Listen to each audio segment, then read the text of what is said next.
نحمدہ و نصلی علی رسولہ الکریم بسم اللہ الرحمن الرحیم۔ حضرات گرامی قدر، انشاءاللہ العزیز سورہ بقرہ کے بعد مضامین کے حوالے سے میں اپنی چند گزارشات کو آپ حضرات سے گوشے گزار کرنے کی کوشش کروں گا۔ سورہ بقرہ میں گائے کے ایک واقعے کا ذکر ہے جس کی وجہ سے اس کا نام سورہ بقرہ ہے۔ قرآن مجید میں جو سورتوں کے نام ہوتے ہیں، بسا اوقات پوری کی پوری سورت اس نام کے گرد نہیں گھومتی، بلکہ اس سورت کے اندر اس واقعے کا ذکر موجود ہوتا ہے، اور بسا اوقات ایسا بھی ہوتا ہے کہ سورت کا نام جو ہے پوری کی پوری سورت کے اندر اس ایک نقطے کو بڑی وضاحت کے ساتھ بیان کیا گیا ہوتا ہے، لیکن سورہ بقرہ کے اندر صرف اور صرف گائے کے واقعے کا ذکر موجود نہیں، بلکہ جہاں پر دیگر واقعات موجود ہیں ان واقعات میں سے گائے کا واقعہ بھی موجود ہے۔ سورہ بقرہ کے شروع کے اندر مالک کائنات نے 3 گروہوں کا ذکر کیا ہے جو انسانوں میں موجود ہوتے ہیں۔ انسانوں کے عقیدے کے لحاظ سے 3 ہی گروہ ہیں، چوتھے گروہ کا انسانوں کے اندر کوئی وجود موجود نہیں۔ پہلا گروہ اللہ احکم الحاکمین کی ذات کے اوپر ایمان رکھنے والوں کا گروہ ہے۔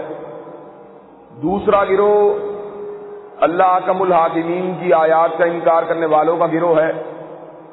تیسرا گروہ اس بات کا دعوے داروں کا گروہ ہے کہ ہم اللہ احکم الحاکمین کے اوپر ایمان لانے والے ہیں، لیکن حقیقی معنوں کے اندر ان کے دل میں ایمان نام کی کوئی چیز موجود نہیں ہوتی۔ اس گروہ کو منافقوں کا گروہ کہا جاتا ہے۔ جنت جو اللہ احکم الحاکمین نے تیار کی ہے، نہ تو اس میں کافر داخل ہوں گے نہ منافق داخل ہوں گے۔ جنت میں صحیح معنوں میں اگر داخل ہوں گے تو مالک کائنات کی ذات کے اوپر ایمان رکھنے والے داخل ہوں گے، متقی مسلمان داخل ہوں گے۔